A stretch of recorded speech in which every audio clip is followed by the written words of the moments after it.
What's up, guys? Welcome back to Newswave. So immediately following that Nintendo Direct on Friday, Backlash hit Nintendo as people went online and decided to take a look at pre-order details and store pages for these different games, especially two remasters in particular, as Nintendo is continuing the trend of just expensive products, and we're going to go over that as well as the Backlash here today.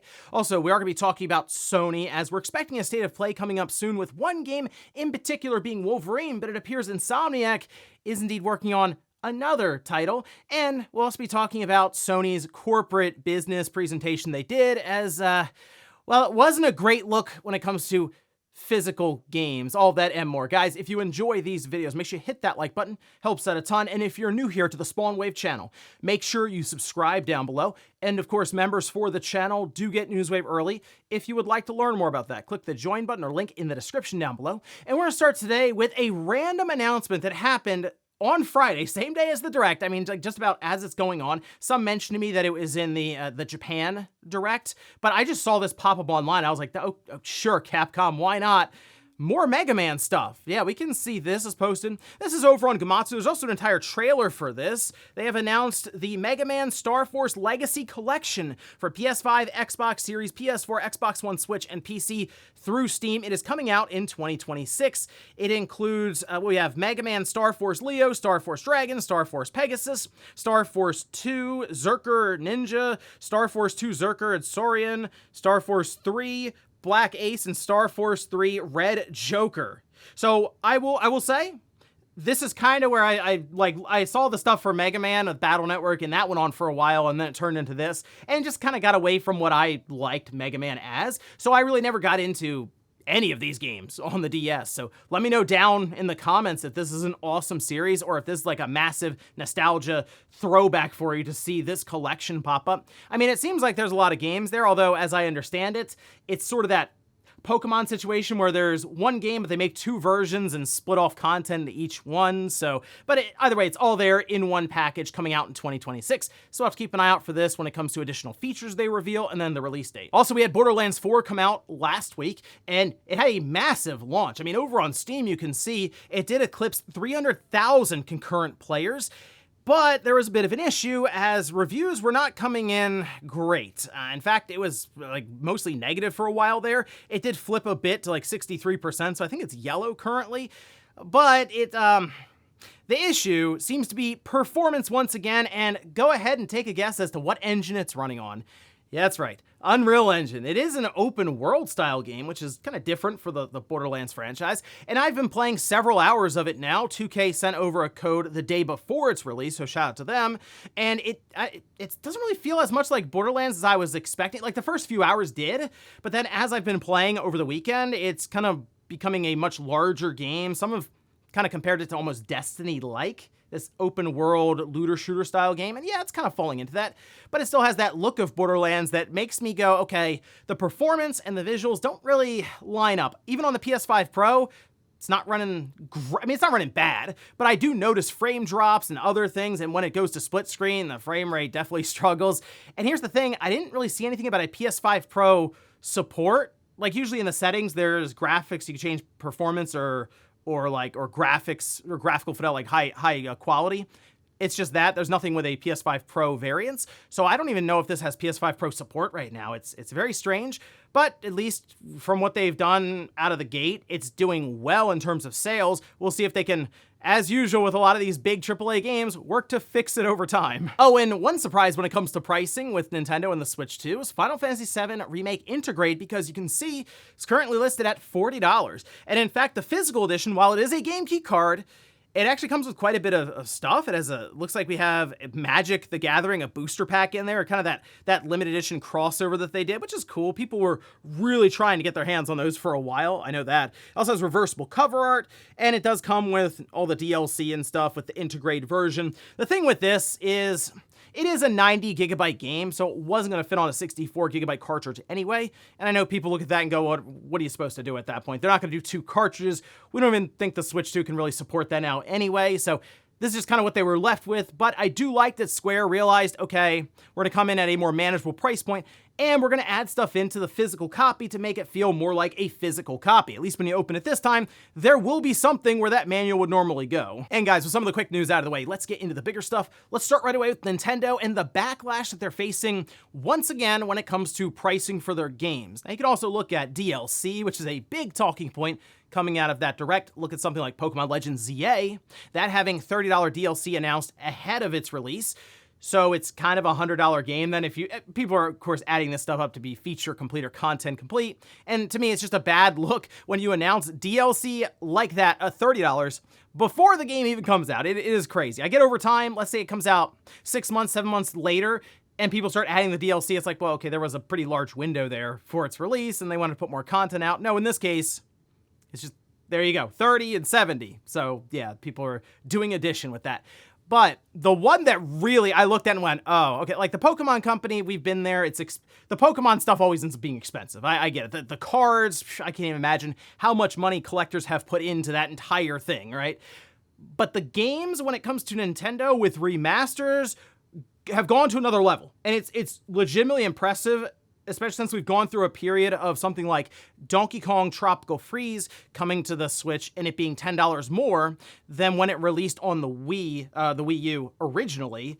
No, now we have Wii games that are getting remastered and actually being the second $70 game on the Switch 1. So I'm talking about Mario Galaxy 1 and 2. You can see it listed over on the Nintendo Switch eShop right now because yes, this is being marketed as a Switch 1 game. In fact, if you look at the box art for the combination pack, it's a Switch 1 game, and it has those Switch 2 enhancements. So this will be a 4K game on the Switch 2. Very important to note that. It does mention 120 FPS. I think what that's really doing, though, is just mentioning the capabilities of what the Switch 2 can do. Not that this is going to be a 4K 120 FPS game on the Switch 2. I'm expecting 4K 60. Of course, there'll be some kind of upscaling and stuff involved with it, but look, it's going to look good, okay? Galaxy 1 and Galaxy 2 had awesome art styles and visuals on the Wii way back in the day now. So yeah, when you take these games and put them into emulators and smooth it out and boost resolution and textures and stuff, it looks awesome.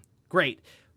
But they're also $70 for the pack. Or if you're like me and I thought, you know what? Hey, I have Mario Galaxy 1. Why? Because it's on the discontinued Mario 3D All-Stars that I have a copy of. So I'm kind of just interested in Mario Galaxy 2, to be honest. That's $40. And I saw that and was like, wow, $40 for that, really?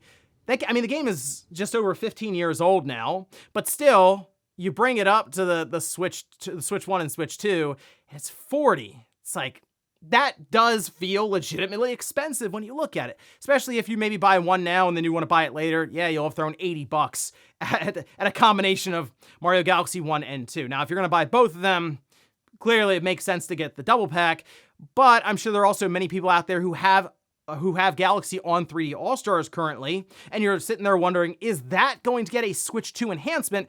Or is this a situation where Nintendo tries to force your hand if you want to play Mario Galaxy 1 in 4K on the newest hybrid system? But here's the issue, of course, we're going to face, and that's that it's selling already. Now, if you look on places, I believe Target did sell out with pre-orders. Amazon still had some, but if you look at Amazon's top-selling games right now, I mean, it's usually like Roblox, gift cards, that kind of stuff at the top. But the first game that's on the chart is, yeah, Mario Galaxy 1 and 2 at $70. So here's the thing with this, and this crossed my mind because I saw people asking, and it's not made very clear, is this a limited edition release? So if people are already thinking there could be scarcity in the future because Nintendo stops printing it or pulls down, I guess, although they have them separate, but let's just say they phase out the physical copy like 3D All-Stars, I get why people might be jumping at that physical edition of the game outside of just people who want to collect it for, their Switch 1 library of titles or even for the Switch 2. But that just in the back of your mind, like, this could be one of those games, since Mario 3D All-Stars, if you look on GameStop's website right now, they're selling it for $110 used. So yeah, go figure. That went up in price despite 10 million copies selling. So that's sort of where we are now, even though this is definitely overpriced, Mario Galaxy 1 and 2. The masses are throwing money at it, and Nintendo is gonna make quite a bit from, like, this is going to sell, especially since they're clearly pairing it alongside of the Super Mario Galaxy movie that's coming out next April. So with that in mind, it's going to run alongside the movie, I feel like, for a while, so I wouldn't expect it to be discontinued, similar to what happened with 3D All-Stars. And there's gonna be a lot of people looking around, oh, there's a Mario Galaxy game, and there's a second one, I better go buy the double pack at $70. It just continues the trend of a lot of excitement during the Direct when you see this stuff, and then immediate whiplash when the prices get revealed, and this is something Nintendo's been dealing with for quite some time. I mean, you can think about Tears of the Kingdom. That was something where people like, look how awesome this game looks, and then it shows up, and Nintendo's moving the price up to 70 midway through the generation, not even waiting for the Switch 2. It's like, oh, here comes Mario Kart World. Yeah, that's $80. Like, whoa, okay. And now here we are with, here we are with Mario Galaxy 1 and 2 from the Wii, and that's $70 for the double pack, or $80 if you have to buy them separately over a course of time. Yeah, so now I'm looking at this going, I'm gonna see what Mario Galaxy 2 looks like, because I do want to play through it again, and this is going to be the best way to play it, but I don't really know if I want to spend $40 on it when I do have it on the way. It's a whole thing. We'll see as we get closer to its release, which is coming up pretty soon, October 2nd, and see if some of these enhancements do make it worth the money. Next up, let's talk about Sony and an apparent state of play that people are expecting to happen either this week or the following week, certainly ahead of Tokyo Game Show. And there's a certain game that people are pointing out could be there, as we're expecting details on it before the end of the year, and this would be a pretty big event for Sony to show up and at least mention that this thing is still happening, and that's Wolverine from Insomniac Games. Well, now we have a new report coming out of MP First, we can see this posted, where they say someone familiar with the situation has confirmed to MP First that Wolverine will stick to the 2026 scheduled release seen in the leaks, and that the Venom project remains in development. They're referring to some of the ransomware stuff that got out there a couple of years ago now, from Insomniac, where we saw, I mean, all kinds of stuff with Wolverine, to where people were trying to port the game over to PC and reconstruct it so it was at least in somewhat of a playable state. Yeah, without any kind of texture work, but just like trying to make it so you could start it up basically and try it out. But on top of that, we found out that they had what seemed to be a Spider-Verse multiplayer game that was canceled alongside of this Venom game that was supposed to have already been out or coming out this holiday. It's not announced now, so I assume it's not coming out this holiday, but it does appear that it's still in development. They say, as a final note, we've also come across some clues that suggest that Insomniac is currently working to include Miguel O'Hara, also known as Spider-Man 2099, in one of their projects. While we don't know if it will be in Venom, it's more than likely that this is related to Spider-Man 3. So let's go down the schedule here for Insomniac. We're expecting now Wolverine to come out in 2026. So it makes sense they show it at Tokyo Game Show then, just to remind us that it exists and maybe show us gameplay or some story beats for it to get the ball rolling on that. And then it seems that Venom might be coming out in 2027, so the following year. All right. Which, I mean, if you think about it, they showed us Spider-Man 2 and then the trailer for Wolverine. Yes, we're still waiting for Wolverine, but Insomniac has done reveals and releases of that and Ratchet and Clank and stuff around each other. So it wouldn't shock me if Venom did come out the year after Wolverine. And then Spider-Man 3, having Spider-Verse or Spider-Man 2099 involved, also is not surprising. Play through Spider-Man 2, do some of the side quests and missions, and see what you find out with some of those story beats. But this all makes sense to me. So with all of this really building, I guess, a state of play in the next, we'll say next 10 days, it should have Wolverine. I mean, a closeout for it I think would be cool, especially if they have the 2026 year ready to go. So you have that, and you have Soros, and maybe a few other surprises like that God of War Metroidvania, that HD2, or that 2.5D style game. Sony could start building up a pretty good 2026, but they got to get it started here soon with that state of play, so we'll see if Wolverine's ready to make an appearance. Next up, let's talk about Sony, as they had an entire business presentation, just sort of a snapshot of the overall Sony corporation. This includes several sectors, and yes, gaming is part of that. So we can see this over on page 36, where they start talking about different gaming subsections with revenue coming in. And I mean, you can see this little chart they have kind of dividing it up. And we can see add-on content, digital software, network services, other hardware, and then physical software. And you kind of have to zoom in to see physical software because it's 3%. Yes. Now, add-on content would include a lot of the microtransaction stuff, and you can see it is the largest piece of that pie. Digital software also being there alongside of it, and network services. So yeah, that when you look at anything physical, you'd be hardware and physical software. It's that's tough because of course we do want to be able to buy I at least want to buy games on disc for PS5 and then eventually PS6. But when you see these kind of numbers and things are divided up, it doesn't look great for physical software. Now, I do want to point out there is a little bit of a caveat to this whole thing. So, the way that Sony is expressing this, it's gross revenue. Digital software flows exclusively through the PlayStation Store, through their networks. They can track all of it. So if somebody buys a game like, they buy Resident Evil Requiem for $70, Sony will track the entire 70. If you buy it, say, at retail, Sony is not able to track all of that. They track the royalties that they collect from Capcom in that case. So anything done between the retailer and be able to produce the discs and ship them out of logistics, Sony does not view. So take 30% from that royalty, and that's kind of what's being acquired here for physical software, alongside of the entirety of the first-party lineup. That's why that appears so small compared to the digital side, all right? Everything's counted for digital because it all flows through PSN. Not everything's counted for physical because it doesn't.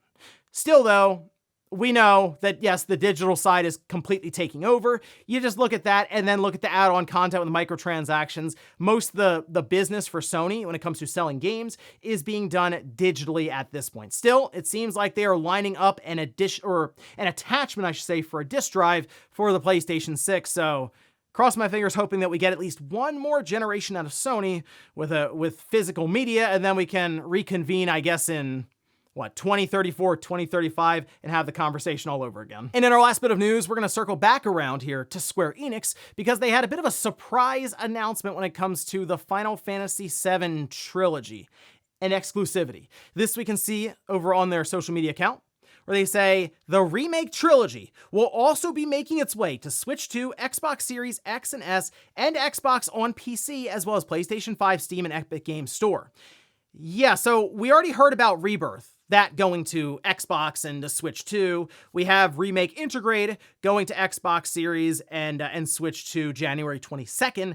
Seems like Rebirth is already getting lined up. And then on top of that, the third game in the trilogy, the finale, has now also been announced in this way of, oh yeah, the whole trilogy is going over to these platforms.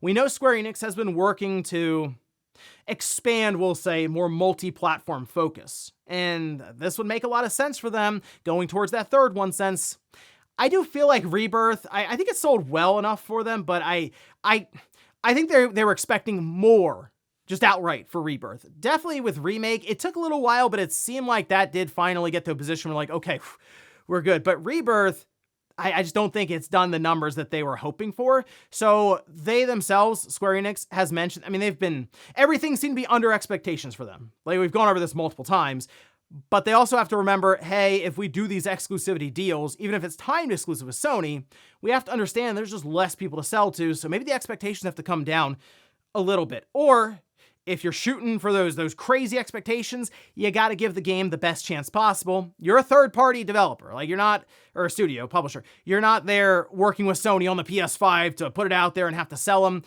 Square's job is to sell software. So here they are now with the trilogy coming up. I assume that Rebirth is going to be coming pretty quick after Remake Intergrade, because I think the third game to finish up this trilogy is coming, yes, before the PS6, go figure. I almost think that's like beginning of 2027, end of 2026. And I almost wonder if they're lining up to make an announcement for this third game, maybe at the Keeleys, believe it or not, in December. It seems like they are pushing quickly for this trilogy to finish up here during this generation. It wouldn't shock me if it was there. As they've already said, we're trying to figure out now where we're going to announce, or at least show the title for the last game in the trilogy, and everyone, of course, still trying to take a guess on that. So there we go. The trilogy for Final Fantasy VII, the Remake Trilogy, is on its way to just about every platform now as they make that push towards the third reveal. And before we go to the comment of the day, we'll take a look at the poll that I posted up yesterday, where I ask, have you played Super Mario Galaxy 2? 57% say no, 43% say yes. Interesting. Okay. Mario Galaxy 2 came out in 2010. That was sort of on like eventually the Wii just fell off a cliff in terms of sales. I don't think it was right there. It was later on, I think, that year, going into 2011, definitely. But that was in the back end of the Wii U's lifetime. or the Wii's lifetime, going into the Wii U. And Mario Galaxy 2 is, people look at it as one of the greatest 3D platformers ever made, and it is absolutely top tier. So the fact that there are people, majority, have not played the game, and Nintendo bringing it up to the Switch 1 and the Switch 2, they're going to get people on this game. People are going to buy it. It's going to do well. We're going to hear about it in their sales report. Well, coming out October, we'll hear about that next year for the holiday season. It's just one of those things. Nintendo knows right now the market is just buying up all this stuff that they're putting out there. And yeah, they're testing the market with some of these prices. And we'll see how that goes for them throughout this generation, because it doesn't seem like a trend that's going to be slowing down anytime soon. And we'll finish up with the comment of the day, as you're seeing here.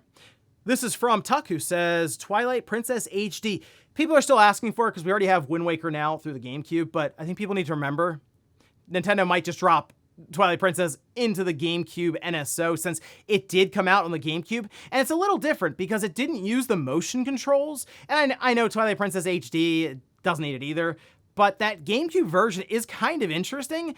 And like, you have a left-handed Link in that game, which on the Wii, they made it right-handed because majority of people are right-handed for the motion controls. But I think it would be kind of cool if they just dropped it into the GameCube, just for that version itself being accessible. Although I get the HD version, people want that too. Maybe they should do a double pack.